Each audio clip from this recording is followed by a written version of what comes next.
bienvenue à tout le monde. Merci d'être venu à notre atelier découverte de la Renaissance écologique. Je m'appelle Annie Hassergian. Je suis responsable des animations à la Renaissance écologique. Nos objectifs sont de constater que les solutions existent pour atteindre nos objectifs écologiques et sociaux. Et ensuite, on va s'initier à la systémie à travers une grille d'analyse qui s'appelle les 24 chantiers.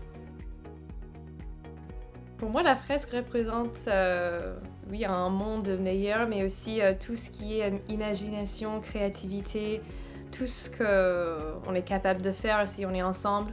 À travers un processus d'intelligence collective, donc on va travailler dans des sous-groupes tout à l'heure, et on va aussi identifier et mobiliser des leviers d'action. Il y a le moment qui m'a le plus plu quand j'ai fait la fresque, c'est toute la phase d'arpentage. Celle où on est allé observer la fresque, on est allé vraiment se plonger dans la fresque tous en regardant l'endroit où on aurait envie d'habiter. Moi j'adore le jeu et du coup mon préféré c'est le Où est Charlie ? Parce que c'est celui qui permet de façon un peu marrante, où ça crée une espèce d'émulation collective pour essayer de voir tous les petits détails. Ça donne à voir tous les possibles de façon assez amusante et ouais, j'adore ce moment. La partie que je préfère dans cet atelier, c'est le moment du passage à l'action.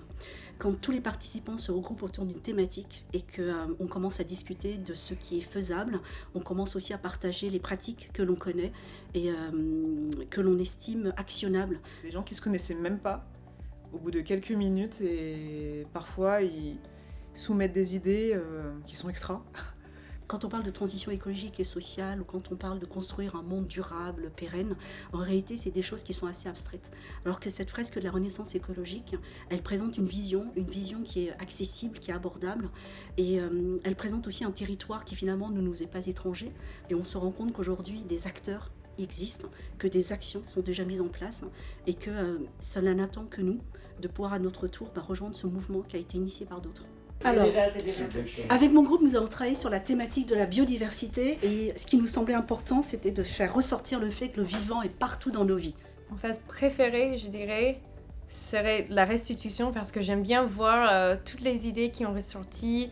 Quand les participants ont dépassé la frustration de rassembler beaucoup d'idées, de définir un projet, et ils ont arrivé à faire quelque chose de bien et finalement ils sont fiers même s'ils n'ont pas pensé qu'ils pourraient faire ça dans très peu de temps. Pour moi, cette fresque, c'est beaucoup de choses.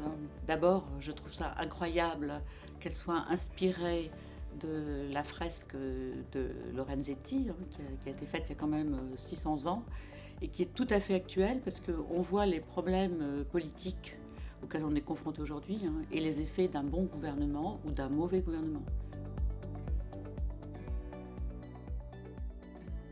Les 3 mots qui me viennent en tête pour qualifier la fresque, ce serait réflexion. Énergie, pour le côté, ça donne de l'optimisme. Prospective. Inspiration. Collaboration. Positif. Il est joyeux et collectif. Je commencerai par systémie, qui est un mot qui a été utilisé par l'animatrice. On a aussi la beauté, parce que finalement, cette fresque, elle est dessinée de manière très simple, mais le résultat est absolument splendide. Moi, je vous conseille de venir à cet atelier parce que c'est un super exercice dans l'intelligence collective et ça nous permet de se projeter dans l'avenir, dans un avenir positif et aussi de se mettre en action, plus important.